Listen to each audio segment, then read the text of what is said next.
Like a rare legendary Pokemon, so are the games of our lives. Wait, there are how many legendaries in Gen 4? What? These are the games of our lives. There are 14. Super Mario and Pokemon and all the games that took us to another place and made us want to keep playing all night.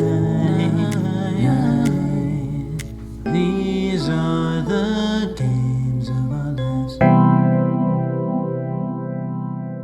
Ladies and gentlemen, welcome to the Games of Our Lives podcast. My name is Bill, accompanied by Tony, as always, and we hope you're having a wonderful, wonderful day. Tony, how you doing today? Doing okay. Happy to be here. Excited for a Pokemon episode. Always excited for Pokemon episodes. How about you? How's everything? Listen, everything's fantastic. Got a lot going on, but I, too, am so stoked. Today we're going to be talking about Pokemon Gen 4, specifically Diamond, Pearl, and Platinum. We'll save that Heart Gold, Soul Silver goodness for another time. But we got that main Gen 4 entree going on today. But before we dive too far into it, and listen, this week is going to be a lot of Gen 4 talk. Don't you worry. A lot. I got a couple of news things to go over this week. To start off, we're going to get a couple of little pieces of news out of the way before we get to the big boy. The Nintendo Switch just released its Doom collection. All of the Doom games, like literally every Doom game from the very first one until Doom 2016 are all now available on the Switch. They made 2016 versions of Doom. Yeah, they're all 2016 versions of Doom are available now on the Switch in one single collection. It's pretty wild. Wow, and how much does that cost? It's like $20 probably. It's probably like $50, let's be real. I have no idea. Not worth it. Still not worth it. Listen, it ain't Sonic Adventure 2 Battle on Steam $1.49 shenanigans, that's for sure. Not even close. Did you ever play Doom growing up? Actually, no. That was one game that I had very little interest in, and it was just a very off-putting aesthetic for me to look at that screen, and I just wanted pretty much nothing to do with that, and I'm sure it's a good game, but never played it.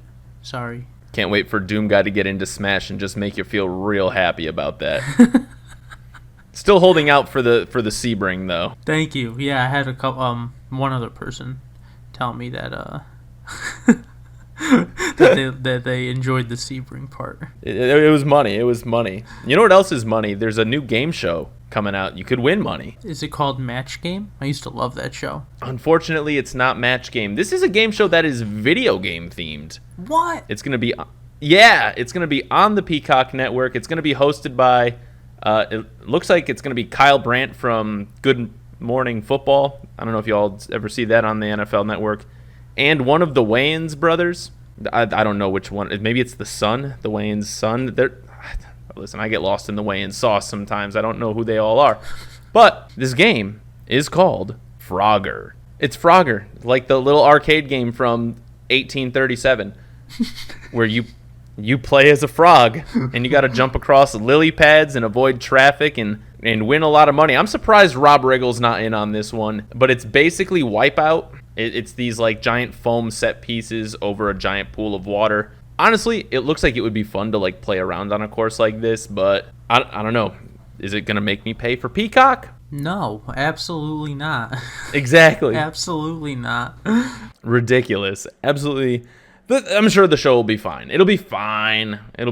But, you know, I ain't going to pay for Peacock for that. Come on now. I swear to God, I almost want to wag my finger to Peacock. Just do a quick wag of the finger. Really for no reason. They're a company trying, and what's the problem with that? But, like, I don't know. All right, I got a preemptive wag of the finger here, and this is just on top of that. Wag of the finger to the fact that there's now, like, 30 different subscription services that combined cost the same as cable. So, like, y'all are getting bamboozled at this point in time. Y'all? Time to throw on my pirate hat again. Who's y'all? Who are these? The people who spend the upwards of $200 a month on subscription services to watch television. People pay that much money monthly? I thought the whole reason of the streaming service was to be like, yeah, you could pick and choose what you want to watch, but then all the shows get scattered and traded and free agents and whatnot. So now, yeah, all right, I believe it. The defense rests.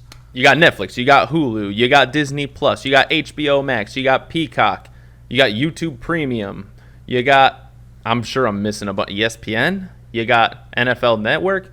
You got Crackle. Tubby. I ran out pretty quick. Quibi. Tell me this. Tell me this before we. Tell me this. Does your remote? Now I'm not going to tell you if mine does or does not. Does your television remote, assuming you have a smart TV, have a YouTube button for either YouTube or YouTube Premium? No, it does not. Dude, mine doesn't either. And of course, I wish it did. Travesty, dude. Because the big three that I use are Netflix. It's literally Netflix and YouTube are like the main two that I use. It's Netflix, YouTube, and maybe HBO Max. All right, yeah, my third would be Hulu, but I definitely have an HBO. Hulu, yeah. I steal my sister's Hulu login. It's perfect. But yeah, no. I agree. Like one of the buttons is Amazon, which I get it. Fine. But then like one of the other ones is like Voodoo. Yes, dude. What the hell is Voodoo and Tubby and all these weird ones? Like I think I have a button for Redbox, but not YouTube. No, Redbox, you stay at Stop and Shop and be forgotten about like the rest of the world has already done about you. Stop and Shop is a local grocery store in our area, by the way. Redbox? You don't... Come on now. No. Redbox? Listen, Netflix beat you like 15 years ago. Stay in the past. That's like saying there's like a Blockbuster network or something like that. And, like, I'm not even going to look it up, but, like, it wouldn't shock me if there was a freaking Blockbuster network. Oh, it'd be so good. Yeah, Tommy K's network, Hollywood Video, all the good ones. Hollywood Video Network. Oh, my God. I'm still, like, reeling over Tommy K's, man. Yo. Tommy K's network. Oh, my God. That's so good. That's so good. Yo, Frogger, come to Tommy K's network. If you don't come to Netflix, no one's ever going to watch you. It's facts. That's just facts. I could tell you that pretty certainly. Or at least Hulu. At least Hulu. Yeah, because that's a show that would be just crammed with commercials anyway, I feel like. They'd be like, oh, man, this guy's or girl's on their last jump. Are they going to make it? Up. Gotta come back. And then it comes back, and of course one of the Wayans brothers and some other guy I've never heard of are just like on there, and they're just like, oh, are they gonna make it? It's like, I don't know. I was watching, has nothing to do with anything. Now I'm legit admittedly just babbling, but I was watching Fear Factor a couple weeks ago just to be funny. I put it on at night. Like the old school Joe Rogan show? Oh, yeah. My girlfriend and I didn't know what to watch, and I just put it on to be funny, and then we ended up just watching a whole episode. It's just weird. And I'm pretty sure he said on his podcast, not promoting another podcast, our podcast is the best, but I'm pretty sure he said he was like stoned out of his mind for like all those times he hosted that show, which is so funny to think about when you watch what they're doing. It is so outrageous. I bet like whenever, because like the first one's always some sort of like physical challenge. Like the first, it's usually like 3 or 4 challenges that are like in the show, and it's always like challenge 1 is some sort of physical thing. Challenge 2 is always a gross thing. Mm-hmm. It's always like either eat this like bull nut or get covered in scorpions or some like just absolutely wild, just insanely gross things. And I'm sure like Joe Rogan, like stoned out of his mind watching some girl get 1,000 scorpions poured over her, exploded his brain a couple of times. He's probably like, whoa, yo, can I try this? Joe Rogan absolutely did like half of the gross stunts like off camera. I guarantee it. Yeah, they end up coming out like to try to revamp the show. It's just called like Fear Factor from like Joe's point of view or something, or like Joe edition, and it's just like all the extra footage of him doing all the like eating all the bull nuts and just like trying all the disgusting food. And he's like, oh yeah, I could. Who dared me? I just heard someone dared me. I'll do it. I could easily do that. We're gonna get that the TV show like The Shows That Made Us that's on Netflix right now. It's gonna come out in like a documentary. It's like, yeah, Joe did every single stunt that everybody else had to do before approving it for other people, and he was like like this is cool, or like no, this is not good. That's the Joe. And like seal. if anybody, like if any of the producers gave him lip about it, he would threaten to fight them in the octagon.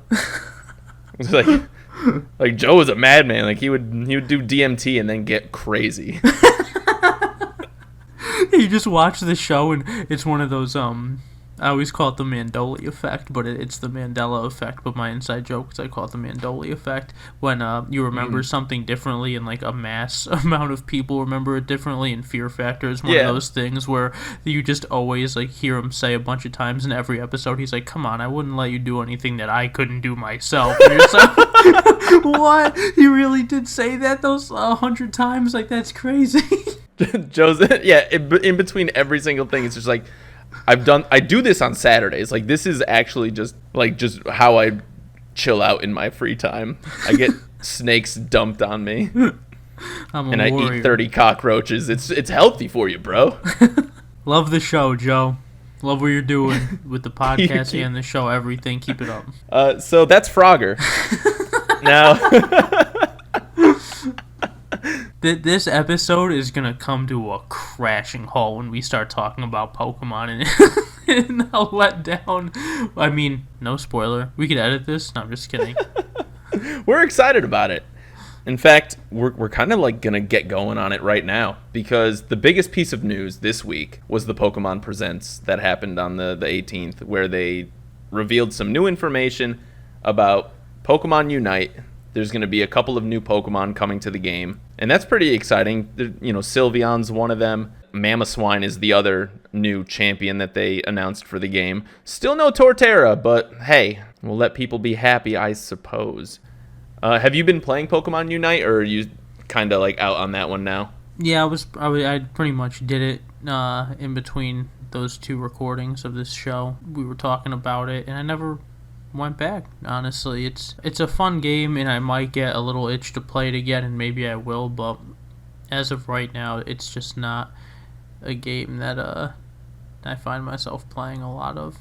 I want to branch out to different things. I want to break out of my bad video game habits of Yu-Gi-Oh! And Pokemon Showdown and like Pokemon Go. I love games, and I really need to play them now. You should. Like games, they make us who we are today. Well, and these are the games of our lives. These are the games. Something like that. I didn't write that. Yeah, that's how our theme song goes, I think. But so what else got announced? There's Gen 8 Pokemon are coming to Pokemon Go. They are here. Oh, they're here. They're here. It's starting today. Oh, welcome. As of this recording, they're here. So if you like the Gen 8 Pokemon and you want to catch them all, here they are. Right here for you. Actually, there's only like 6. Wait, really? Oh, yeah, Pokemon Go never releases the entire gen at once. And with that being said, we're on Gen 6 in the game. No Gen 7. We went Gen 6, a couple Galarian Pokemon, a couple Alolan forms, but there's still no Kecleon in Pokemon Go. And now they're introducing, wag of the finger straight up for this, they never introduce entire gens. I think they stopped doing that after Gen 2, but I'm not sure because I didn't play back then. But they introduced some in like pieces.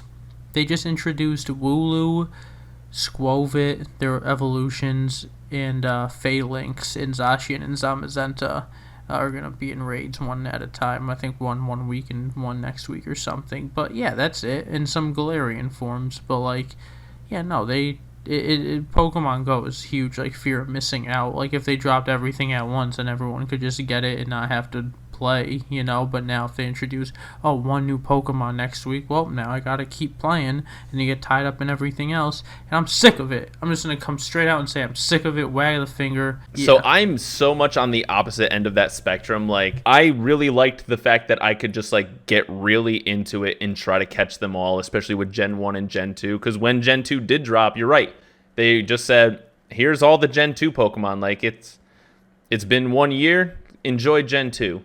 And they had just started like the raid Pokemon and stuff like that. So the legendaries were part of the raids and stuff like that. But like the regular Mons were all you just went around and you're like, hey, there's a Dunsparce, baby. Hey, give me that Phanpy. Let's go. I kind of am happy, like, looking back that I got out of Pokemon Go, because I feel like I would just absolutely hate being like, all right, I got to make sure I check it next week. I got to make sure I check it in 2 weeks because they're going to be doing some goofy stuff. It's part of the reason that I'm having trouble staying on top of the Super Smash Brothers Spirit events.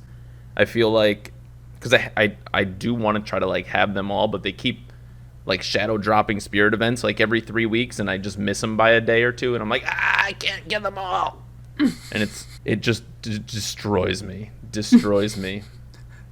So wag of the finger to Super Smash Brothers too for dropping Spirit events, and they're only limited time spirits, so they, like, disappear forever after a little bit. Is this a spirit something that, like, accompanies you, your story in the game, like the adventure mode? You kind of use them as, like, equipment in okay. Theme battles. Gotcha. So, like, each spirit is, like, a different character or item from a game, and you can attach them to your main fighter, and they'll give you some sort of buff. It'll be either, like, it'll boost your, like, attack and defense, or it'll give you, like, start the battle giant, or, you know, do more damage against metal characters, because there's, like, so many different event battles in the game that you would need to, like, prepare yourself for. I mean, they're fun. Like, don't get me wrong, like, the event battles are fun, but, like, I hate having to tune in every 3 weeks just to make sure I have them all. Yeah, that's what, it seems like all these games have their own versions of that, you know, or their own version, I think is the proper way to say that, where they just have to throw little gimmicks in there to get you to keep playing, you know? It's like, how about you make a game that's so good that we want to keep playing? That used to be the goal, right? That back in our day. That was the dream. Like, that was the goal. You're right. It was the goal. No gimmicks. Yeah, look at Melee. Melee has been Melee for, what, 20 some odd years now? Melee stands will say, game's perfect. I don't know if that's true or not. Pretty damn close. Is it perfect? Oh, it's the best fighting game ever, I think. There you go. I don't know if anything's perfect. I mean, Marth can chain grab Fox on FD for, like, a lot of damage, and I play Fox, so I get aggravated, but, you know, we get up throw up air, and Fox is really fast, and I don't know. What do you want from me? What do you want me to say? I want it all. This is what else got announced. Pokemon Cafe Mix is still a video game. I don't know if you've ever played that mobile game before, but I have never... I don't know who's playing this mobile game, because I'm pretty sure the game is not even real. Apparently it's on the Switch, too? Wow. Did not even realize this. Worst time to take a drink of liquid before you say something like that. Oh, man, we almost ruined a microphone. Straight up. Have you ever played Pokemon Cafe Mix? No. All right, obviously. Nobody has. So we can move on. We literally probably could. I have literally nothing to say. Yeah, I have nothing to add. It's... Yeah, and you know what's messed up? You know what's, like, messed up? Like, I loved Pokemon Puzzle League. Same. For the Nintendo 64. I have not even zero interest. I have negative interest. Like, I'm more interested in dissuading people from playing this game. I'm going to play it. I'm going to play it. You're going to play Pokemon Cafe. You're going to come back next week and be like, dude, I am absolutely hooked on Pokemon Cafe Mix. I cannot stop playing. Nah, yeah, don't count on that. Don't count on that from what I've seen of it. Also, the art is, like, besides the cute Lucario who's having a hard time being a waiter, it looks like, the rest of the Pokemon are pretty, like, ugly looking. Like, I don't know what that art style is. No offense to the artist, but I think that's the direction they wanted to take them in, and I kind of just, like, hate the game entirely. Besides that, just everything about it. Yeah, just, like, don't do that. Maybe don't like. You can make something like that if Sword and Shield's a good game. You know what I'm saying? But, like, now you're just, like, kind of showing your hand and showing where your heart is, and you have all these employees that work on all these games, but you, like, really should just kind of put all your eggs in one basket kind of thing. Low-key plea is where I'm going with this bit, actually. That's fair. Now we're getting to, like, the big main announcements, and I'm going to do them in reverse order just because of what we're talking about today. Perfect. There was a new trailer for Pokemon Legends Arceus. Arse is a bad word. Whichever one you want, guys. I don't care anymore. It showed off how the Pokemon battles are going to work in Pokemon Legends. It's kind of interesting. So a lot of people going into this, before this trailer dropped, were thinking like, all right, Nintendo and Pokemon are trying to come up with basically Pokemon's answer to Breath of the Wild. And I feel like it's still kind of like that, but it almost seems more to me like it's going to be so much more comparable to like a Monster Hunter type game where you kind of get like a quest to, all right, you need to go catch X Pokemon, or we need you to catch 3 Bunnelbees or whatever, then report back to camp. And it's going to be very like mission based. I feel like it's not going to be super as open world as it seems. I don't know. I think I might be okay with that. Also, you can get yeeted by like any Pokemon in the wild. Like they can just straight up attack you, which is kind of hilarious. You can still like have Pokemon battles, and they do something which is kind of cool. They have like style options for your attacks. You can do it either attack with a strong style, which will be like a heavy power but like limits your like turns, or you can do it agile style where it's a little bit weaker but you get to attack more often. I like that they're trying new stuff. I think my problem with the game is maybe my own fault. Or maybe, do you kind of get the hint from people that they want it to be like the ultimate Pokemon game, kind of? Like, this is what we've been waiting for, this is a crazy change, if that's kind of the vibe I get from it. Maybe that's my own fault for assuming that's what it was supposed to be. Maybe it is just supposed to be a Monster Hunter kind of game. But I like that they're trying something new, but I'm just not that excited for it. You know, I'm not a big fan of Monster Hunter or Skyrim, even though Breath of the Wild and all those games are, you know, on different levels of masterpiece, you know, status, I guess you could say. Right. And it's cool. Yeah. And it's cool that Pokemon's trying their hand at a game like that, but it's not going to be the ultimate Pokemon adventure. And I think that's what I want, and it's a cute game. It's a cute $60 game. That's how I want to say. I think it's just in another realm of, you know, all the other, on a different scale, on a much larger scale, I want to say, but like more so than Pokemon Unite, you know, or Cafe Mix. Like they make different games and they scale them accordingly, and Unite is, you know, a free Switch game, micropayment kind of game. Like that's not what this kind of game could be. This is to make a solid physical game. I don't know, it takes a certain level of how you want to present the game, and I think it's a nice idea, but it'll be fun. But it's not, as a Pokemon fan, what I really want, unless they're going to do it a very, very specific way. And it would be look how big Breath of the Wild is. Look how big, I don't even know if you can compare it to like GTA, but like the maps, like Skyrim, you know, like games like that. If you're making a game like this, I don't want to get this Gen 4 version and then, I don't know, just more to buy later on. I want, alright, this is me just being like, probably outrageous, but I think every Pokemon fan wants this. Man, I have so much to say about it. I think like sorry, I'm rambling, but I think the game is don't fix something that's not broken, kinda. So I think the regular battling system is fine, but again, this is a new game and they want to try new things, and if that's the kind of game it is, it looks like it's gonna be well done. But from someone that wants this ultimate Pokemon game, and this is maybe me in my little fantasy world, but you could have a game like that, or just the regular battling and catching mechanics, and have all gens, all maps available in one game. It'd be insane if it were open world like that, and then you'd have to create a whole new leveling system because you'd get to 100 way too quick. But if you could just give us the same adventures that we love, but in a new way, in a whole new crazy adventure, and then if a new gen comes out, it could be I don't know, an expansion, or just, I don't know, I don't have it all worked out in my head, but I just want something like unbelievable. I would pay like over $100 for that. You know, if that was like a $200 game, it'd probably be worth it, you know, even though it's not plausible. But this game to me is, Right. and I went off on a huge tangent just because I've been thinking about this so much, but I'm sure it'll be a good game, but it's not the ultimate game. It's more like a Monster Hunter kind of game, and that's fine. It'll be Yeah. good. They always do good, but I'm not that excited about it. I think the mentality of this should be, I think Pokemon's like 5-year plan is to come out with a Pokemon Legends game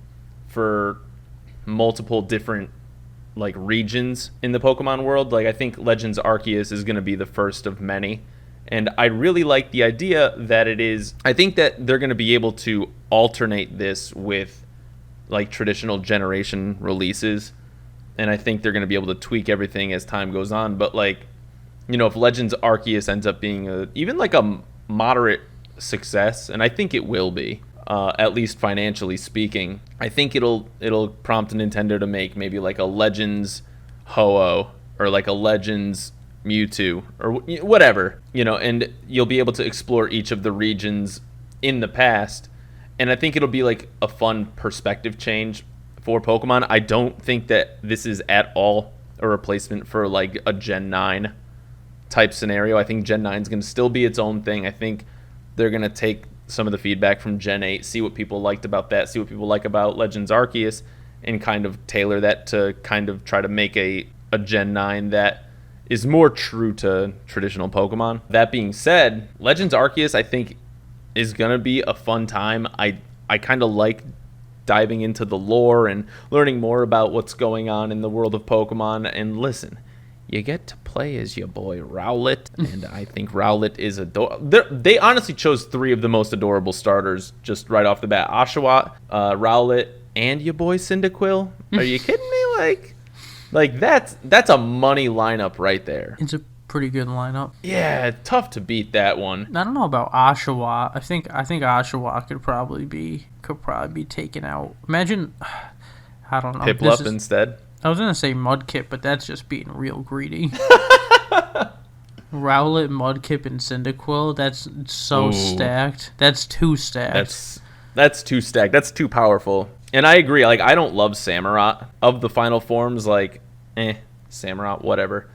But the first forms, the baby forms, I think they're all pretty adorable. And they even announced brand new Pokemon with this, which is pretty cool. They have a couple new local Pokemon, like the variants. So they have, and it's called Hisui is the new region. It's Sinnoh, but in the past, so it's called something different. So Sinnoh used to be called Hisui, just like Constantinople used to be Istanbul. There's a new Growlithe form, which the internet fell in love with immediately. It's pretty adorable. You got to give credit where credit's due, I think. You have Hisui and Braviary, which I could take or leave, honestly. Braviary was just never one of my favorite Pokemon anyway, but like a psychic flying type is always hype. Plus you can fly on him to various locations, which seems cool. And then 2 new evolutions with Basculegion, an evolved form of Basculin, you know, the Pokemon that everybody was clamoring for an evolution of. And then also Weirdeer, which is an evolved form of Stantler, because why not? Do you have a favorite of these 4 new friends? No, I really don't. Probably Braviary, honestly, just because I'm a Braviary fan to begin with. I don't like the way the Growlithe looks at all. I don't know. The Stantler evolutions, it's alright. I don't really like any of them too much. Not to be so pessimistic, but I don't hate Basculegion. I feel like it looks like a Pokemon. It doesn't look like a bad design for a Pokemon, honestly. I kind of think it does. Tell you the truth. truth. Do you really? Yeah, I don't like it. I'm like, what the hell is that? That's I don't know. Making new Pokemon for this game in different forms, that's definitely showing you how serious the game is, you know, because they don't really ever do that. But I don't know. Right, this is the first spin-off title to have, like, brand new Pokemon, I think. Yeah, it's canon. I think I'm using that correctly. Yeah, no, they're canonically there. Any other words on Arceus? I'm sure we're going to get a lot more information before the game comes out, but I think for now, it's just kind of, there's a lot to take in, there's a lot to parse through, and we're going to see more as time comes, so. It'll be a fun game. Good game. I really believe that. I'm not being sarcastic. It will be fun. I do believe that. It'll be fun. It'll be a good play. Another thing that was announced, well, we already had the announcement, but they showcased more information for the remakes of Pokemon Diamond and Pokemon Pearl, the games that we're going to be talking about in a little bit, as well as a new Nintendo Switch Lite featuring Dialga and Palkia, the two legends from the games there. The art style is a little weird for Brilliant Diamond and Shining Pearl. I'm not going to lie. This is very divisive decision that Nintendo made and Game Freak made to... I think they outsourced it to another company. This is like the first Pokemon remake that Game Freak is not doing, if I'm looking at this correctly. They're bringing back a lot of stuff. The game looks more polished than it did when they revealed the game like 3 months ago. And there's a couple of new modes attached to the Pokemon Underground, so I'm kind of excited about it. It's day one for me. Is it really? Yeah, it's straight up day one. Oh, I didn't know that. Well, that changes everything. I still don't know which one to get, Brilliant Diamond or Shining Pearl, but I had Pearl growing up, so I might go with Pearl again. Plus, Palkia is just way better than Dialga, in my opinion. Dude, you're like the first person besides me to ever have said that. Yeah, I feel like it's not a common thought, but yeah, no, Palkia is better. I also had Pearl growing up. I had to get all of them, obviously, so I have Diamond. But yeah, I always liked Palkia more. Shout out to Palkia. What's up? Yo, shout out Palkia. Also, shout out the fact that you can, customize your outfit in this game, which, listen, whenever you can throw in some customizable goodies into a Pokemon game, people eat that up. I mean, what did it start in Generation 6 with Kalos, where you could change your outfits? I believe so. So the fact that you can change your outfits, I think that's just going to be a staple moving forward in Pokemon, which, that's good. And they tweaked the way Pokemon contests work too. It's like a rhythm game sort of thing now, instead of being just move and stat based. It's cute. That's cute.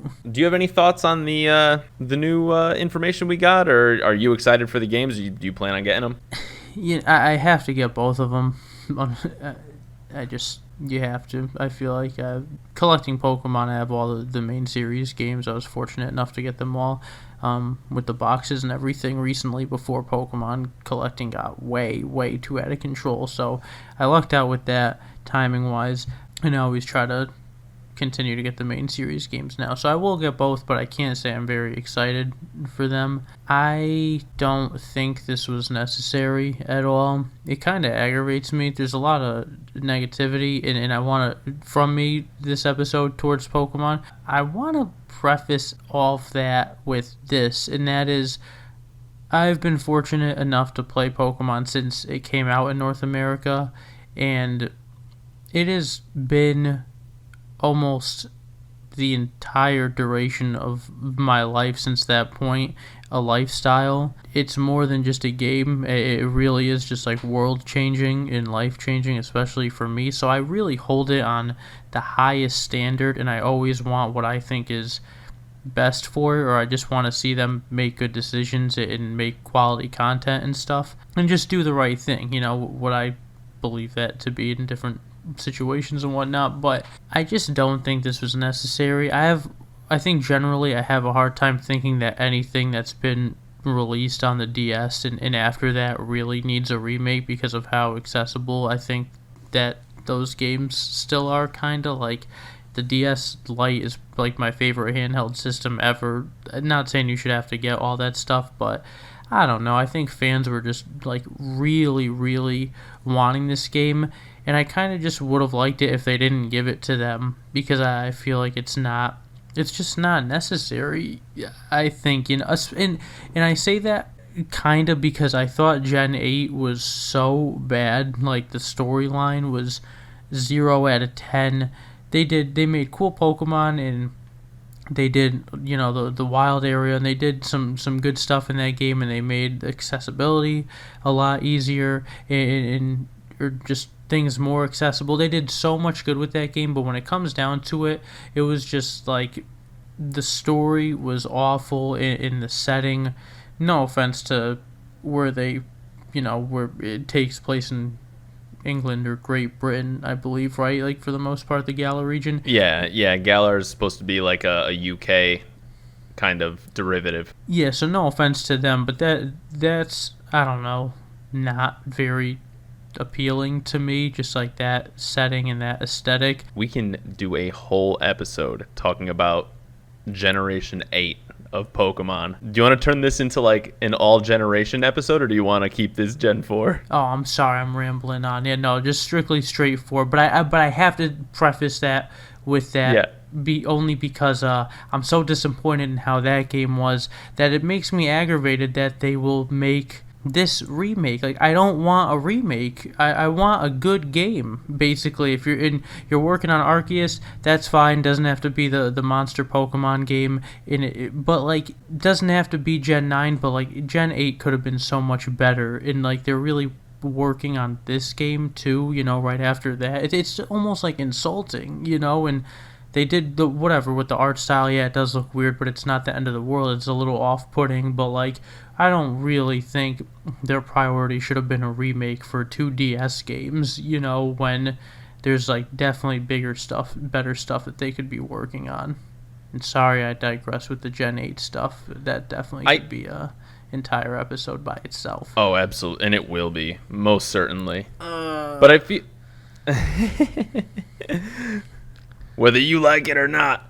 Damn it. No, as far as like the remakes go, and this is my thought on it, I think that Game Freak is kind of buying themselves some time by having these remakes come out, because if you launch this, you don't have people going like, well, where's my annual Nintendo game? Gah.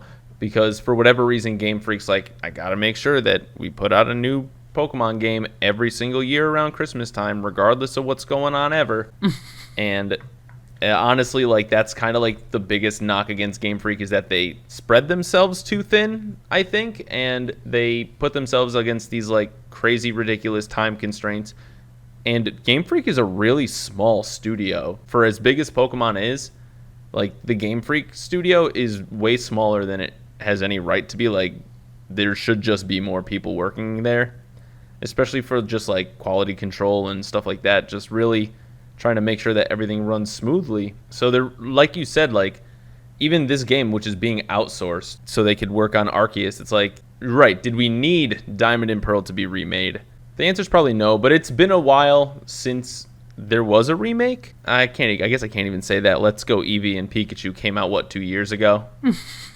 Remakes on remakes on remakes. Make a good content game. How many times has Kanto been remade now? Oh, 100. Right, like Kanto's been remade a million times. There's a remake for every generation of Pokemon, basically. It has been over 15 years since Diamond and Pearl came out. Well, it'll be 15 years in September, which it's a pretty long time. It's a long time. But it is kind of interesting to see, just like looking at like the art style that is being launched for this remake, and looking at the art style for Pokemon Diamond and Pearl for when they came out. I don't know if it's just in my mind or what it is, but it doesn't feel like a big enough change. I don't know if that doesn't make sense, but it makes sense aesthetically. Like it feels like there isn't a huge difference. Like, yeah, like it's the pixels are smoothed out, in HD presentation or whatever, but it still kind of looks the same. Yeah? No? Yeah? Yeah, it's just a remake in my head. It's nothing. I'm sure there will be good changes, but to me, those changes that you said earlier, the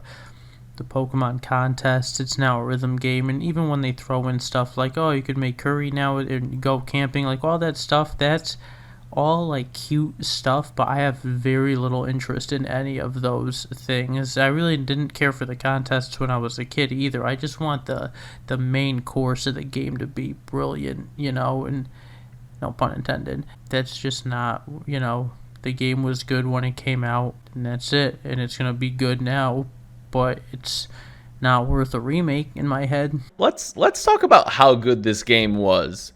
So Tony and I worked on a little something prior to the episode here, and Tony asked me a question, Bill, where do you think Sinnoh stands among like the other Pokemon games? So we both decided to make a power ranking of every Pokemon region and the games attached to those regions. Pokemon Power Rankings, blah. So Tony and I ranked all 8 Pokemon regions and the games attached to them, and I think it's time to reveal what our thoughts are. This is going to be a big deal, I think. This is going to destroy our friendship, possibly. It could. It definitely could, and I'm sorry if it does, but not sorry. Number 8 for me, and this is, I know, people who are listening who love Pokemon, listen, you fall into like one of a few different camps. And I'm sorry, but my least favorite region is Unova. So I have Unova ranked 8. And listen, it doesn't mean I don't love the game. Guys, just remember, Pokemon, like at a baseline, like those games are like 8 out of 10 at the worst. Unova's ranked number 8. I have Kalos at 7. I have Galar at 6. Alola at 5. Kanto at 4. Sinnoh at 3. Hoenn at 2. And then number 1, it's Pokemon Johto. Wow. This podcast is finished. You put Kanto at number 4 and Sinnoh at number 3. I pray that no one ever hears this. That is insane. Anyone trying to promote or us trying to promote the podcast, I'm done promoting. This is for our ears only at this point. Oh no. Explain yourself, sir. Is it because that was your first game of Pokemon? Kanto was my first game. Pokemon Red, Blue, and Yellow. I had Pokemon Blue growing up, and then Yellow shortly thereafter. Sinnoh and Kanto honestly were like a 3A, 3B. Like they could go either way for me. But I was just thinking about like just the different things you could do in the region. I gave Sinnoh a slight edge, but it's like splitting hairs here. Like it's picking like my favorite between two of my kids, and I think Sinnoh I think maybe it's just I'm a little burnt out on Kanto, and that dropped it a little in the rankings for me. Your Honor, this man clearly is not capable of giving a logical argument currently, and this case should be dismissed immediately. This is nonsense gibberish that we're all hearing today. We all have important things to do. I'm sure the jury would like to be at home. Well, Mr. Perfect, let's hear your untouchable list. No, okay. Well, allow me to retort then. Number 8 is Galar. Surprise, surprise. Didn't you just hear my spiel a couple minutes ago? Galar is shit.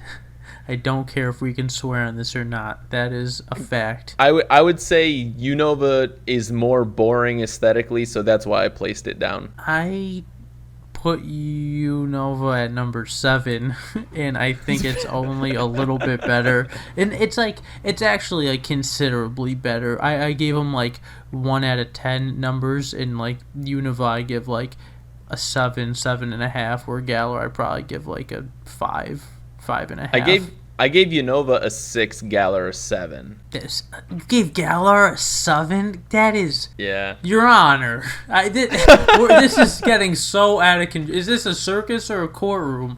All right, number 6, Sinnoh. Okay. And now this is how you say... Like you said, never had a bad pizza, right? Well, probably have, but like Pokemon. I mean, Pokemon is pizza, and the bad pizza is hard to find. Exactly, and yeah, so Pokemon as a baseline, it never, like, the fact that Galar, it hurts me to say that I dislike Galar so much, and I think I just hold a lot of ill feelings. All for the Gen 8 episode, it'll be an entire wag of the finger, but until then, Sinnoh's number 6. Tony and I have legitimately, just like not even part of a podcast or recording anything, have had a 2+ hour conversation about Galar, and we're basically going to reenact it for the Galar episode. Yeah, it's just so hard for me to talk about any like new and upcoming game without feeling like the prior salt of so betrayed. Yeah, the bad taste that game has left in my mouth all this time. Now, like, oh, aren't you hyped for this game? And I'm like, no, I want a good, solid main series game. I don't want a spin-off, even if it is introducing new Pokemon, even if it is giving us history and all this. I just want a solid main series game. Thank you. With that being said, number 6 is Sinnoh, and I still give Sinnoh an 8 out of 10. So that's where we're at now. Like, all from here on out, 6 to 1 is at least an 8 out of 10. I don't dislike it by any means, but preference-wise, that's where it goes for me. I think, and I'll take it a step further by saying, you know what, I'll save that till the end. I'll just read the rest off. Number 5 is Kalos. Number 4 is Alola. Number 3 is, and this was very hard, number 3 is Johto. Number 2 is Kanto. And number 1 is Hoenn. Like, I don't hate your list, and I think that there's arguments to be made. I think we're both right with having Galar and Unova so low.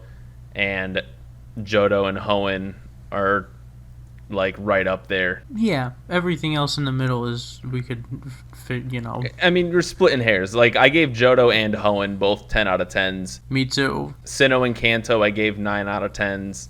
Alola I gave an 8 out of 10. Then Galar Kalos a 7 and Unova a 6. Honestly, and it's nothing to do with the story. It's all aesthetics. I think Unova's just like the ugliest region in the entire game.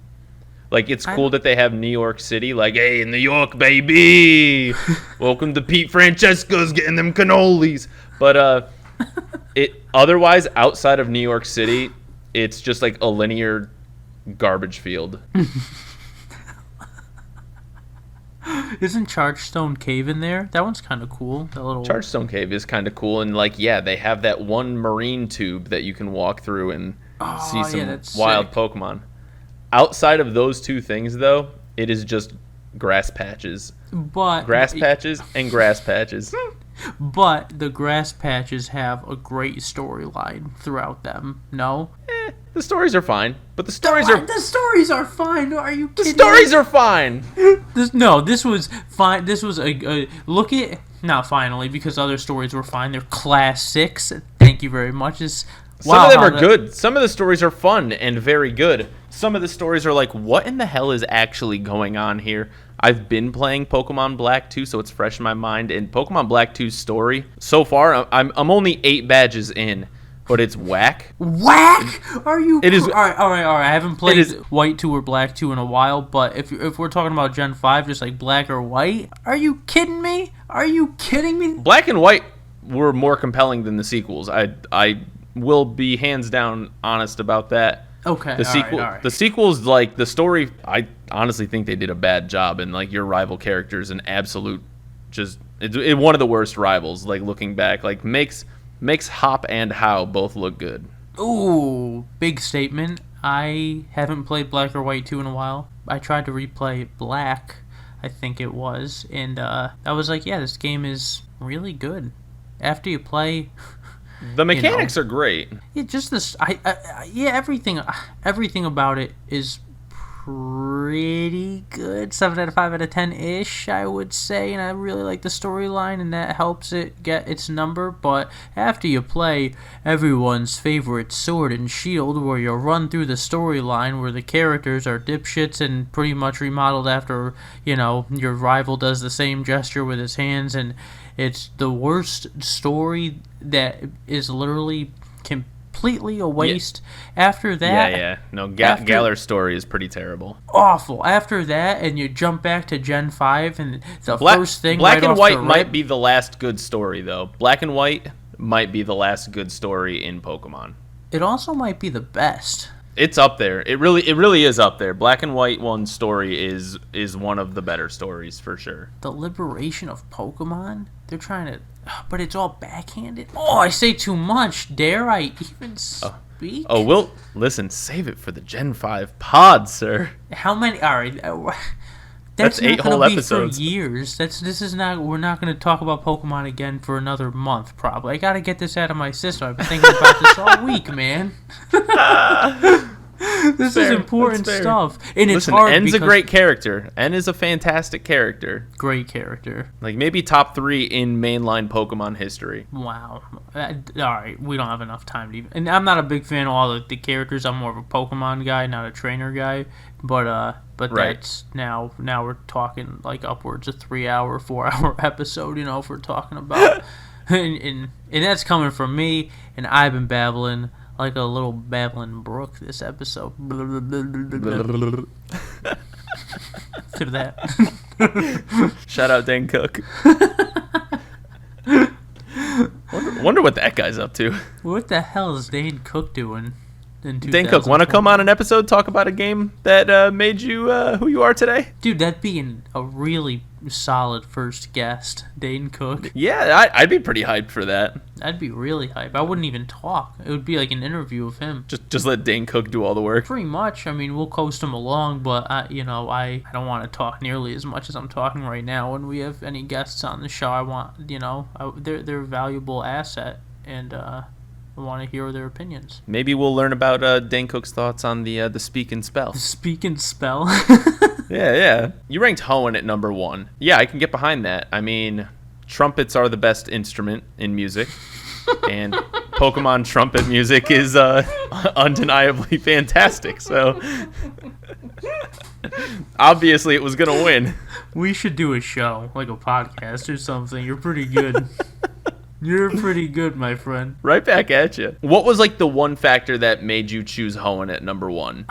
You know, I probably, up until today, when I actually wrote this list down, would say that Kanto is my number 1. So the way I can describe it is this. Pokemon comes out, I'm like, oh my god, this is the craziest thing ever, 10 out of 10.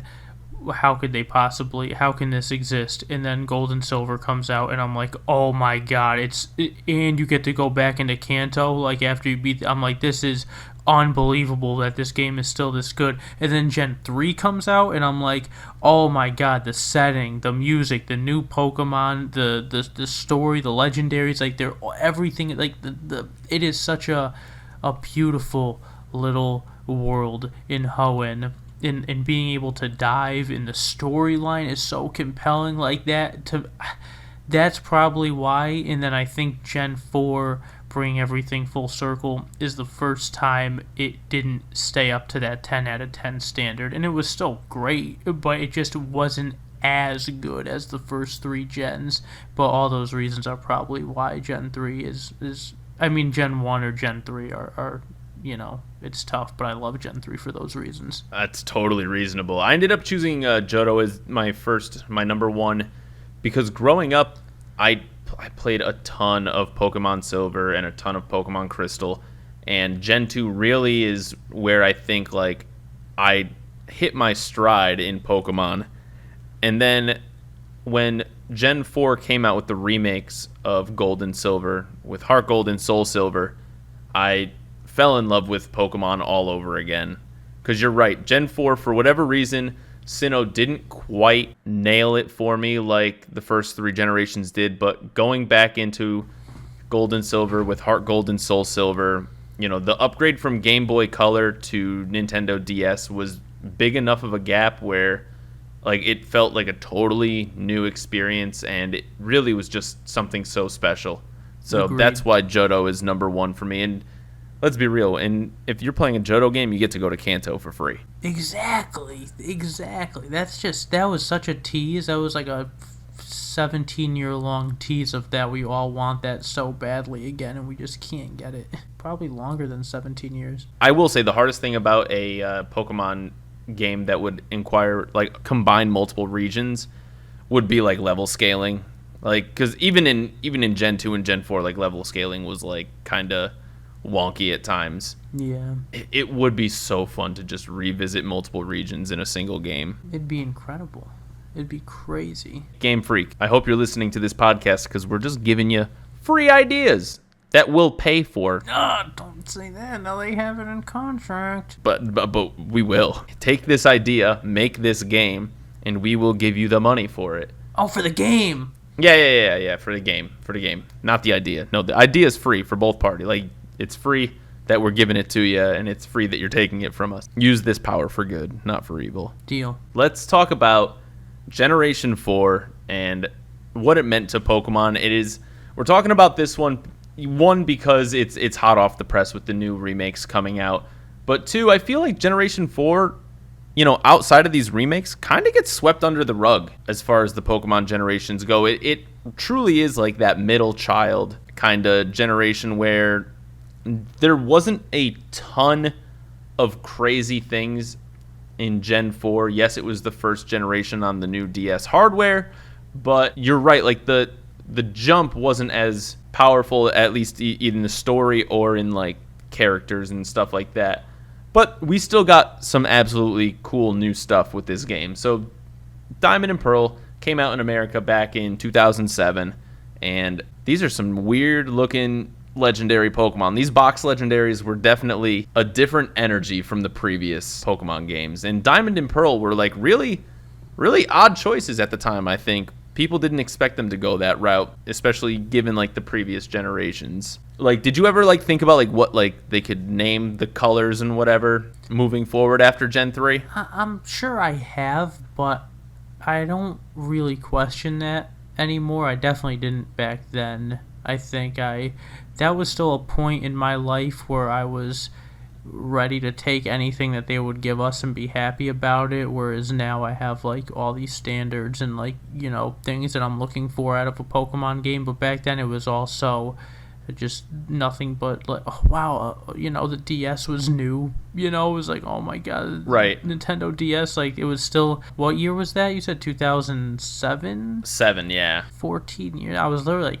15 years old, a 14, 15-year-old kid still experiencing new Pokemon, and it's still, I don't want to say getting better, but staying consistently, almost as consistently good. And I don't know, I was just really hyped for it, and now I was on board with everything they would do. And they really didn't do much to, like, dissuade people moving forward either. With every Pokemon generation that comes out, there's 3 new starter Pokemon that are released, and I will say Gen 4 maybe has one of the top 3 rosters of starter Pokemon. I thought it was super strong. You have Turtwig, a little grass-type turtle. You have Piplup, an adorable little penguin, and then you got Chimchar, little fire monkey. I mean, it was a solid, like, there was no wrong answer here. No, they're all great, and it's hard to disagree. I think for the majority of Pokemon games, the starters are always really cool, and this is definitely one that's a very strong lineup.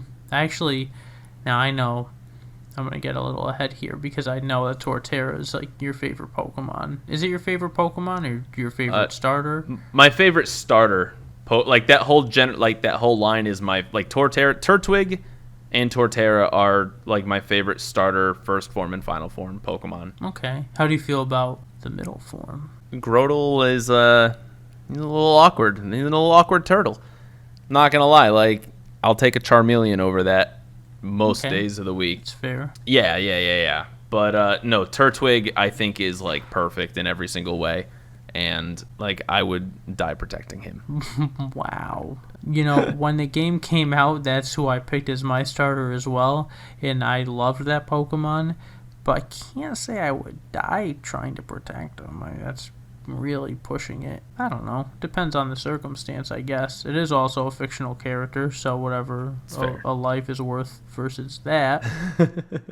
And these days, out of all 3, I think I still probably like Torterra the most, but I do like Empoleon, and as you get older and these games start to look like more and more of nostalgic things that we had when we were younger that isn't Charizard, you're like, oh yeah, I remember Empoleon and Infernape. Yeah, I didn't like them much then, but yeah, they're my boys. They were there, when I was 15 years old. It's crazy to think about, like 30. I even remember when the game came out, like, I didn't love Infernape just because he was here's another Pokemon fandom meme, but like, hey, another firefighting type starting Pokemon. I was kind of like, we've seen this already, like, Blaziken's better in my mind, let's go. So that's why it, like, immediately just, I was like, all right, we can X out Chimchar because I've already played this run before. So Turtwig was the guy, and Empoleon's really dope too because Water Steel is pretty incredible. Yeah, Empoleon's cool. Now, the region that this game centers around is Sinnoh, or if you've been keeping an eye on Legends Arceus, Hitsui. And now, Sinnoh is infamous for being the oldest region in Pokemon. According to like a lot of the lore, it's like where like Pokemon basically came from, and that's all baked into the lore with Arceus, who is supposed to be like the god of Pokemon and like technically like the first Pokemon that exists where all Pokemon came from him. And I'm not sure exactly if that just means like Arceus is like bippity boppity boop, that's a new Pokemon. I'm going to choose to create Dunsparce. I'm going to choose to create Love-Disc. I'm going to choose to create Voltorb and Electrode before Pokeballs even exist. And then people are going to make Pokeballs. And it's going to be a whole weird, confusing thing. And then he's like, I'm also going to make, the Eevee. And then, like, the life was good. And everything attached to Eevee is good. I remember when it was nothing but Dunsparce. It was fires everywhere, and the villagers would ransack each other. It was awful. But then, one day. That fateful morning. It was wearing a little cafe hat with a ribbon, like someone had put that on it in a different kind of game. Another remake. One that was still good, but unnecessary. How would I even know about that? I'm 2,000 years in the past. Oh, so good. We have fun on the show. We have a nice time. It's a great time. On top of, being in this like really cool region, they added 107 new Pokemon, which may be one of the biggest additions to date in a single Pokemon game. And they added a whole bunch of evolutions to Pokemon, like you had like Electabuzz, Magmar. So you had like Electivire, Magmortar. I want to say there were a couple new Eevee evolutions, of course, and I think you got like Yanmega and like Tangrowth, Weavile, Mamoswine, Togekiss, like just like a ton of like Pokemon from Gen 1 and 2 that got like buffs. They added a whole bunch of like new moves and abilities, of course. They increased the storage system size. The new team, so every generation has a different villain team where they're basically the bad guys. You follow them around on the bad guys' journeys, and you're like, all right, time to fight. And this time, the bad boys are called Team Galactic. And what they want to basically do is they want to capture the legendary box art Pokemon, Dialga and Palkia, and they want to basically destroy the world and recreate it in a more perfect way, which is a little crackpotty, and Cyrus is just leading the charge. What were your thoughts on Team Galactic and their bowl cut ways? I never am really a fan of any of the bad guys in any Pokemon game. I think Team Rocket is the most nostalgic and the closest I could associate myself with, but the rest of them are all just kind of, I don't know. They didn't really stand out to me too much, to tell you the truth. I really don't have too much to say about them. I guess they were okay, but as usual, the higher ups are the schemers, and then you have the little grunts below them, and good intentions maybe. I don't know. Everyone wants the box art Pokemon, right? Does everyone want to recreate the world in what they think is a better place? Should we strive to go out and make the world better every day by ourselves without Pokemon? Maybe Pokemon taught us that. Getting a little philosophical here towards the end of the episode. What do you think? That's a good point. Like, they always want to just like snap their fingers like Thanos and like make the world a different place, but they never just want to try to work to improve their own world. Get some people elected into office and make some changes, guys. Yeah. You don't have to destroy the world and build a new one. You can the one you currently got's not that bad. I mean, you're in it, so that's problematic to start, Team Galactic, but baby steps, I suppose. That's a whole nother episode, the politics episode.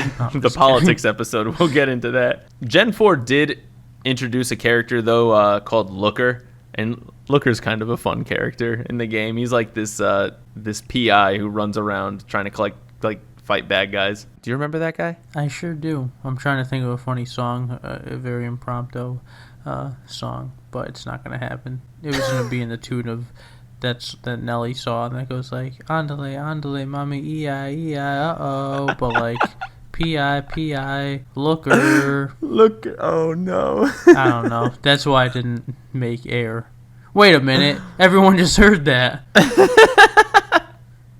Dude, shout out, tip of the hat to my Nelly impression. I did like in the game where Team Galactic's like higher ups are all named after different planets. I thought that was a nice little touch, like just good to keep the energy there. But then Cyrus, his name has, what is it? What does Cyrus have to do with outer space? Cyrus is a planet, bro. Is it really? Nah, I made that up. I don't know, maybe. It could be. I haven't done my research, obviously. But yeah, they were not as cool as Team Rocket. Bottom line, Gen 4 did bring back night and day cycles, which was something that was originally introduced in Pokemon Gold and Silver. Gen 3 skipped it, and then Gen 4 brought them back. A couple of other things that they changed. Oh, in double battles, you couldn't get 1-2 bamboozled. Like if a Pokemon got killed and the other Pokemon still had to attack, you wouldn't just switch out into an attack. That attack just whiffed, which was a nice change because I feel like I definitely got bodied in double battles a couple times because of that.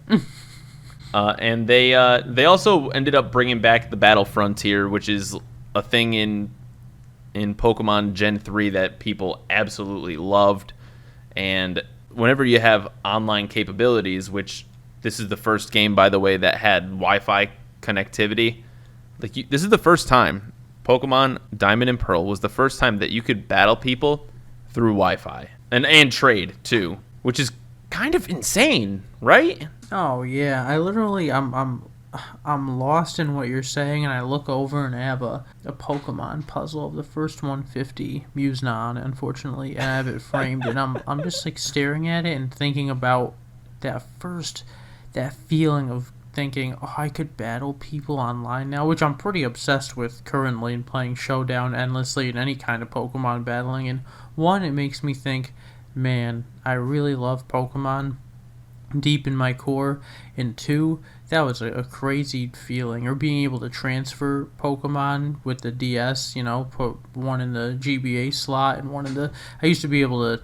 I'd probably have to look something up now online, but I used to be able to transfer stuff from as deep back. I'm pretty sure you could go from Gen 3 to Gen 4. I think that's the farthest back it goes. I don't think you could do Gen 1 or Gen 2 to Gen 3, but then you could basically get Pokemon from Gen 3, like, all the way up to current, like, I believe in Pokemon Home, which is pretty cool. And I remember that feeling in Gen 4.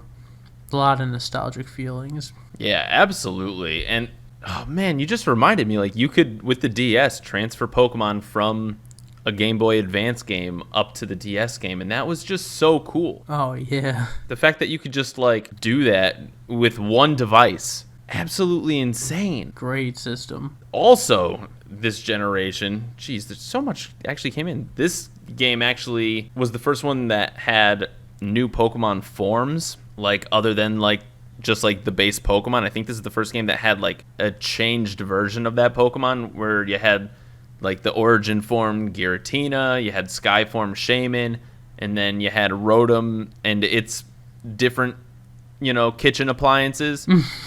Seriously, Rotom had like what, like a washing machine, a microwave or an oven or something like that, like a fan, a lawnmower. Yeah. I forget what the last one was. Was it a toaster in a bathtub? Oh, I'm trying to... where are we going?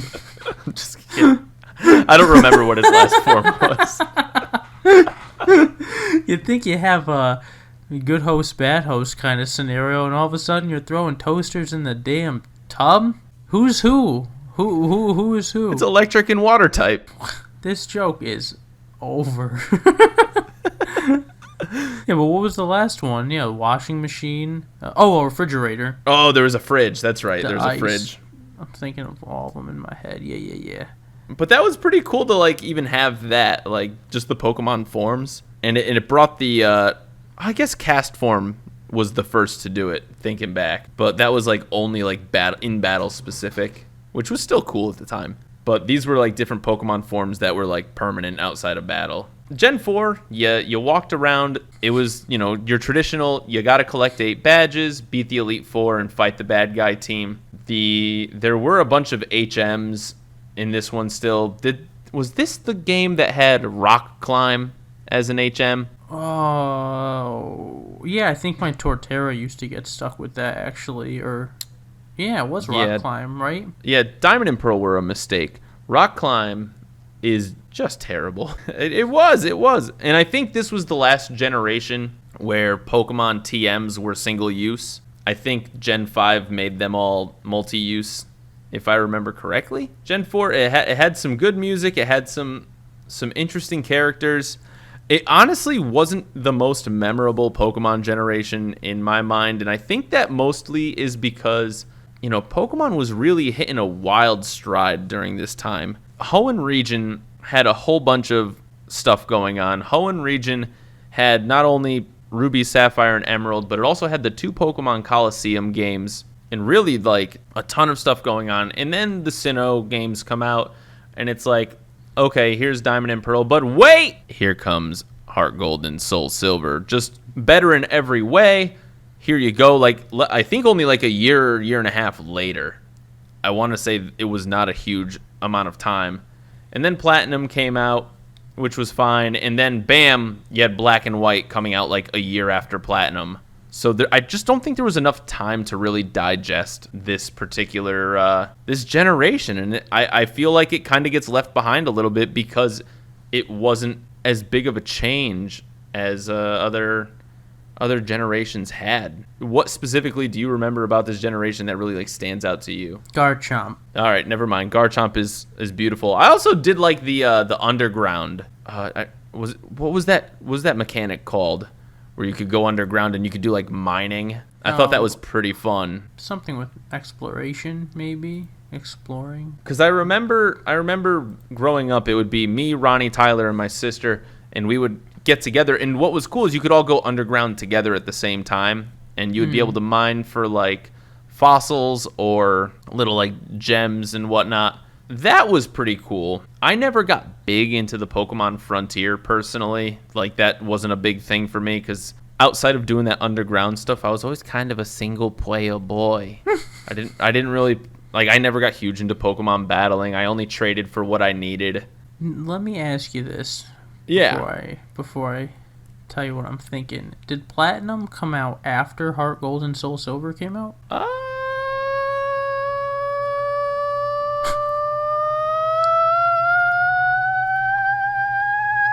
I don't remember. Let me double check.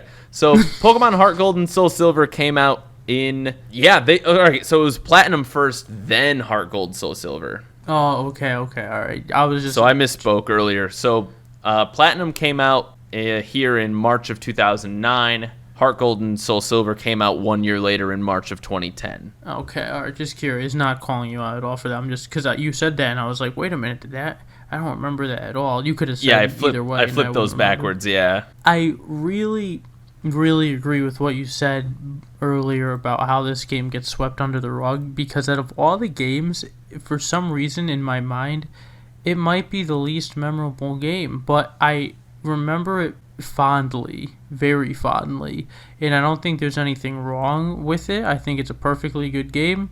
I think it's well done. I think it's moving right along in the Pokemon world, but it is hard to remember, and I think that might be because of everything else that came out so quickly after. They were kind of just spewing good content, and why stop there? Right. But it was also, the starting to see the last of the really, good, hard Pokemon games where it wasn't, experience share was a key item and TMs were infinite and just everything became so much easier. Now it's just way, way too easy, but it was still just a solid. It's just not as good as the first 3 gens, but it's still so solid. But because the first 3 gens are so good, and now we're on Gen 8, and that's so close to them, but just a little bit worse than them, it's like hard to think about it, I think, so much. So maybe a remake is good to refresh our minds of how much we actually liked those games.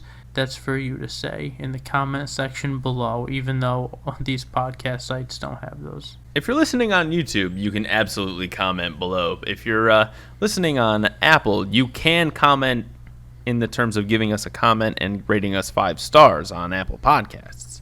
Boom. And if you're listening on Spotify, you can go to twitter.com and follow us at Games of Our Pod and leave a comment on our Twitter. No Crackle, no Redbox, no Tubby, no Fubi, no Googie, no Boom Bomb, no, none of those, sorry. We are working on Boom Bomb. We'll get there.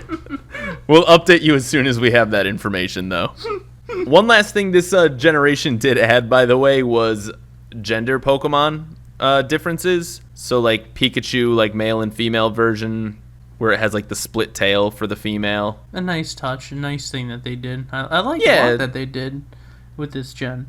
Yeah, there's like a lot of good things that ended up just like becoming staples in the game, but because other versions did it better, it kind of loses its staying power, because it's like, well, Pokemon battles are better on a unofficial Pokemon website called Showdown.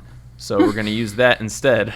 And it is on some old hardware. Like, there really isn't much, it's been a while since the Nintendo DS was really a thing. And yeah, you could still play Pokemon on like the 3DS, but at that point you had, Kalos and Alola. So it was like, why stick around with the old when you got the new, baby? I was gonna say, like, ever since like Gen 5, the Pokemon Company like has weirdly just been like hounding Kanto stuff pretty hardcore, like since Gen 5. So once Gen 5 came out, it was like it's whatever new generation it is plus Kanto, and that's how we're marketing everything from now on. That's to this day. Yeah, that really has held for a long time. I think the title of the episode could be Pokemon Generation 4, A Very Necessary Middle Child. Yeah, that's a good title, actually. Thank you. I like that. You think about it. We'll discuss. All right, who is your favorite Gen 4 Pokemon? Ooh, all right. Just right out the... You first, I'm looking up every Pokemon. Okay, so I'm going to say Gibble. No, I'm just kidding. Oh, the episode is finished. See you next week. Oh, man. No. So I think my favorite like I already know like not counting Torterra, because Torterra is my favorite Pokemon from this generation, but outside of the starters, was this the generation that had Drapion? I think Drapion might be my favorite Pokemon in this generation. I think Drapion's Wow, sick. really? Yeah, that is Gen 4. Yeah, Drapion's in here. Yeah, Drapion's pretty cool. He's a cool scorpion monster guy. Yeah, Poison Scorpion. It's a good pick.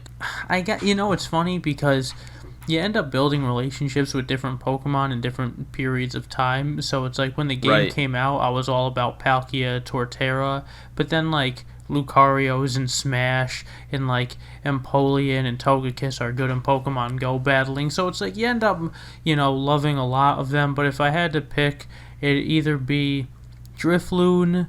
I like that. Maybe Drifloon or Frostlass, or I really do like Darkrai in here too. It's a strong generation. I think there's a lot more good Pokemon than people remember. Yeah, just another, to touch on what I said, just like everything about this gen was so solid. I don't know what exactly it was lacking, because they still introduced new stuff. Maybe it's the story, or maybe it's the fact that I'm just not appreciating it in its entirety, but a really, really solid, good gen. Just really good. Look at these Pokemon. It's very stacked. You're right, the new evolutions, you got Magnezone, Licky, Rhyperior, all the ones you mentioned, plus the evolutions, all these, I joked about it in the intro with all the legendaries, but they're pretty good. They're all pretty good. I think there are only a couple that I don't like. I'm not going to say names, Manaphy and Fion, but the rest of them are pretty sick.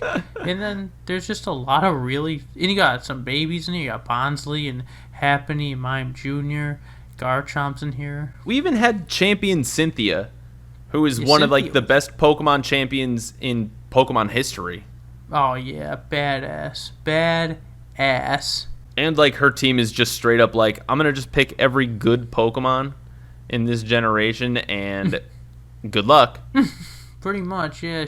Like her team was Garchomp, Melodic, Lucario, Togekiss, Roserade, and Spiritomb. Like that's pretty damn solid. Wow, yeah, that's a nice team. Good luck. Well, it's funny that we talk so much about, well, I definitely digressed a million times on a bunch of different actual, games and stories, but when you sit here and just look at a picture of all the Pokemon in the gen, it really is like, you're like, wow, this is what Pokemon really is. It's the Pokemon, and these Pokemon are fantastic, and there's nothing I could say about that. It is a quietly stacked generation. Good way of putting it. Couldn't agree more. Man, guys, give Gen 4 more credit. Yeah, Gen 4 is great. Even gave us Munchlax. What's not to love? Shellos, Shinx. Tangrowth, baby. What's not to love about that tangly boy? Dude, I get lost in there. I might be getting lost in this whole generation. I'm gonna have to play like Platinum again or something like that soon, because dang, like this, it's good. It's good. I'll do you one better. You wait a couple months and you'll be able to play these games on your Switch. Brilliant Diamond and Shining Pearl coming November? December? I actually don't know the release date on that one. Coming soon. Any last words on this generation? This truly underrated gem. Nope. I'm at peace with everything I've said about Pokemon today, and I reiterate that I only am so harsh on it and dive into so much detail and really feel the need to go from A to Z with what I'm talking about with Pokemon because it means so much to me. So I find myself babbling and stuff because I just feel the need to really get to the bottom of what I'm talking about. And I think I did an okay job with this Gen 4. I'm happy we talked about individual Pokemon towards the end here. That really ties it all together nicely. Great legendaries and great Pokemon and great games. Can we put an asterisk on great legendaries? Because there's one Pokemon that does exist that's like, really, guys? Heatran's trash. Dude, come on, that's not nice. Heatran's cool. What is Heatran? It's a fire masked dog, obviously. It was a decision. I don't think it like hit as hard. I haven't watched the anime or really like done a lot of battling, but like as far as like just the games go, it's just like this Pokemon is Heatran, and anyway, so the rest of the game. All right, before we move on, top 3 legendaries from Gen 4. Top 3 legendaries from Gen 4? Yeah. All right, so I think Giratina is just absolutely dope. So Giratina is at the top of that list, I think. I do like Darkrai a lot. Wow, it turns out I'm a little freaking edgelord. And give me Palkia. That's solid. Yeah, I think on my top 100 Pokemon list, Palkia is the highest on there, like closest to number 1. So I'd have to put him in there. And yeah, I don't know. I don't like how evil Darkrai is, but Darkrai is pretty badass. I'd probably go Palkia, Giratina, and a lot of love for Arceus Shaman, Regigigas. I really like Regigigas a lot, but I'll probably throw either Giratina or Cresselia in that third spot. Oh, I forgot about Cresselia. Cresselia is cool too. Yeah, Cresselia's up there. Very, very humble. So many freaking legendaries in this version. There are a ton. And I think that's about all we have to say about Pokemon Generation 4, Diamond, Pearl, and Platinum. Let us know what your thoughts are in the comments below or in your 5-star review on Apple. Ooh, via create your own podcast and make your own episode about this, entirely just responding to what we said, point for point, second by second, and link us on MySpace. Yeah, please link us on your MySpace. We'll even give you a tip of the hat. You might even become friend of the week. Who knows? These are great opportunities we're just throwing at you. Now, I do have a tip of the hat, by the way. I'm glad you do, because I don't have one this week. I have 2, but one of them is a point of contention, and I already know that you think it's a wag of the finger. Here we go. Here's tip of the hat to Hisui and Growlithe for being adorable. Oh, come on. I already told you you were not going to like it. You said that, but that's, next. And I also have another tip of the hat. I've been playing more of the Great Ace Attorney collection on the Switch, and I will say tip of the hat to the localization team because they did an awesome job just not only translating from this Japanese game, but really like capturing the essence of all these different characters. I feel like they always do a great job with the Ace Attorney games, but they did an especially good job so far. I'm 3 cases deep in the game, and honestly, it's just been such a fun, wild ride. So tip of the hat to those guys who are doing the Ace Attorney localization. Like, just A+, boys. A+. And girls. Do you have a wag of the finger? Do I? Well, this is going to tie into what have we been playing this week. In my wag of the finger, and this is maybe just me not knowing how to navigate through my devices in my elderly age as I seem to be growing up more and more every day. Last week I told you we were playing a little game called Castle Crashers during my weekly game night. And so we attempted to continue where we left off. My character, being the main, Ryo on the console, was still at level 7, but the guest characters weren't saved. So they were all back to level 1, and we said, alright, that's not good. Alright, do we have to start from the beginning again? And I could reset the character and we could just do everything again and Now we understand the game even more, so we could rush through it faster. Not a big deal. So I had my two friends create their own profiles on my Switch, and when they tried to select, basically in the Castle Crashers menu, it'll say like Ryo 1, meaning me, then like Ryo 2, Ryo 3. Your but guests. You can press exactly, and that'll work, but it won't save the characters. Or you could press Y to like switch profiles. But when you do that, you get this error message that comes up that says like not like primary console or something like that, and it just won't let them select their. And we looked it up, couldn't really get a definitive answer. One person put on Reddit or something like, "Oh, I fixed it. We weren't on the primary console or something." And I'm like, What does that even mean? Yeah, like I don't know. I like bought the game on my profile on my Switch. I recently changed the Joy-Cons in the dock, but that has very little to do with anything, I believe. In creating two profiles, is it something like right in front of me that's one of those weird interface specific things that of course, yeah, you have to, hit enter when you're in Notepad on an iMac to get the number 2, 3, 4 to cut. You know what I mean? Just like, I don't know. It's so funny to me that like this is stuff that playing this game on the Xbox 360, 10 years ago, 15 years ago, there was no problem. It was so easy. It took care of itself. And here we are on a Nintendo Switch, which, don't get me wrong, I love the Nintendo Switch. It's one of my favorite consoles to date. But when it comes to Nintendo and doing stuff online, good Lord, do they still not know what the heck they're doing. And something that was so easy 15 years ago is one of the biggest damn struggles here in the year of our Lord 2021. Couldn't have said it better. Wag of the freaking finger. Yeah. If anyone knows how to fix that, please let me know. If you build, do you know how to fix it? I got no clue. I haven't actually played Castle Crashers on the Switch yet. Even though I did download it, I haven't played it yet, so I'm gonna have to crack that open for sure. Yeah, I caught it on sale for like $7 or $8. Just randomly looked it up, and there was a sale for nice. Those kinds of games. So yeah, I mean, it'd be nice if I could progress in the game. My friends could. I can. Yeah, it's kind of a weird thing. Now, I also have a wag of the finger, by the way, and it is also... Here we go. It's also a game that I've been playing online, and I think you've been playing this game online as well. Oh, here we go. So, for those who don't know, we kind of like this video game called Mario Golf. The new Mario Golf, what's it called? Super Sluggers? Super Rush, Bill. Super Rush. So, Mario Golf Super Sluggers for the Switch is... It's got an online ranked mode where you can compete against other people and play the game with each other. And that's all good and dandy. And basically what you do is you select your character, you play 3 random holes on a course, and lowest score wins.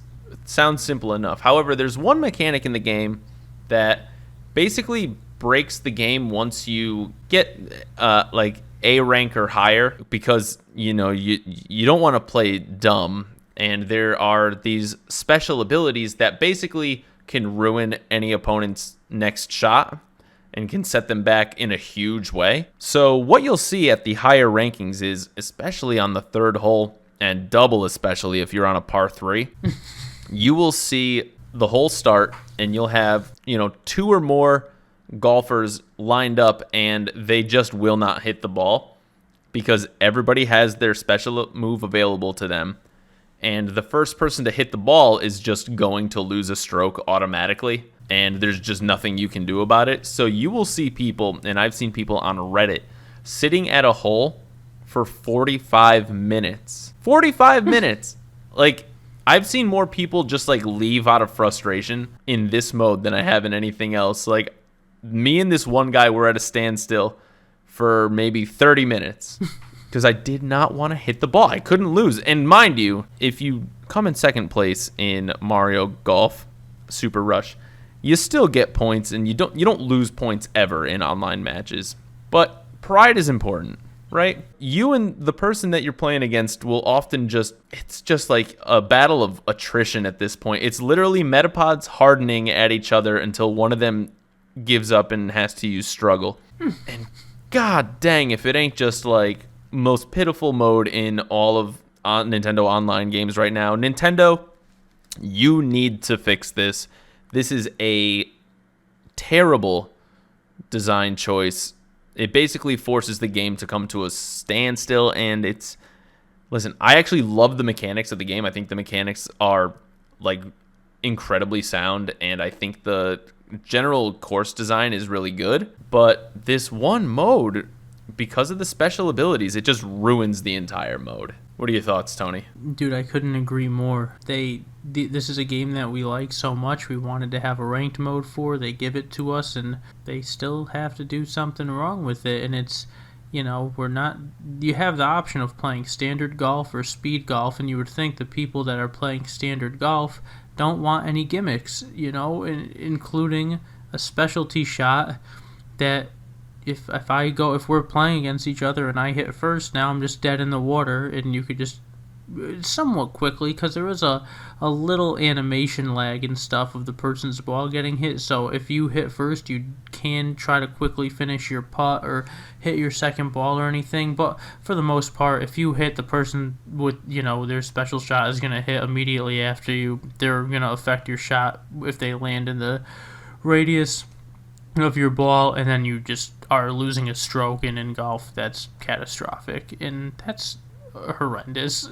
I hate it. I've been getting very frustrated with it, but in a game where you don't lose anything for coming in second, third, or fourth for that matter, you only gain points even if you're at an S rank, I don't think it's a game that could be taken that seriously, and even though I'd like to take it that seriously, I instantly write it off as one that can't be, simply because of the mechanics that they choose to put in the game like that. They should absolutely come up with just like a classic mode where Yeah.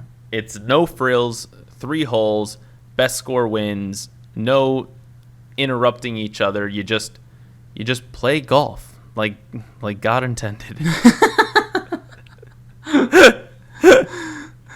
That's all we want. Not a lot of people want to run around the course and do all that, but a lot of people don't. I think a couple of things that would maybe make these special shots like lose some of their power is shrinking the radius of that special shot. I think that would go a long way to making it better. And also making it harder to control, because with the special shots, you basically get to pinpoint exactly where your ball lands, and like it doesn't seem to be like affected by like wind that much or slope or anything like that. It's just like ball lands here, and everybody in that gigantic radius, which is usually the entire size of the green, is affected. So if they were able to shrink it, make it a little less accurate, give it a little less power in general, I think that would be better. But still bad. Yeah. No, the correct solution is just get rid of special abilities.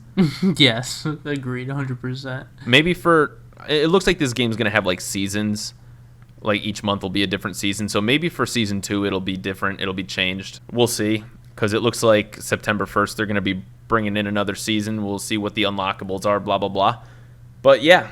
What other games have you been playing, Tone? I mean, I finished all the ghosts in Mario Kart 8 Deluxe, so I got the gold cart, fully gold.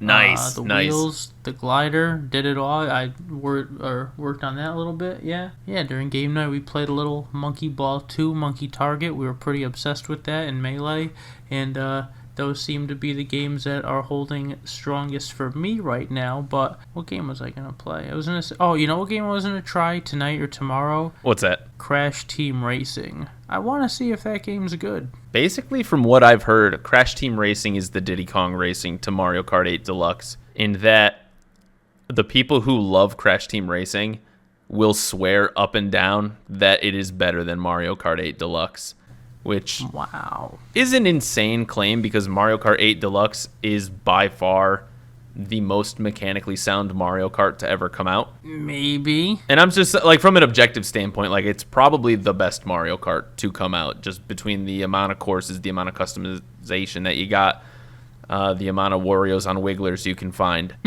I mean, Waluigi's on Wigglers, I'm sorry. Apparently that's the meta right now.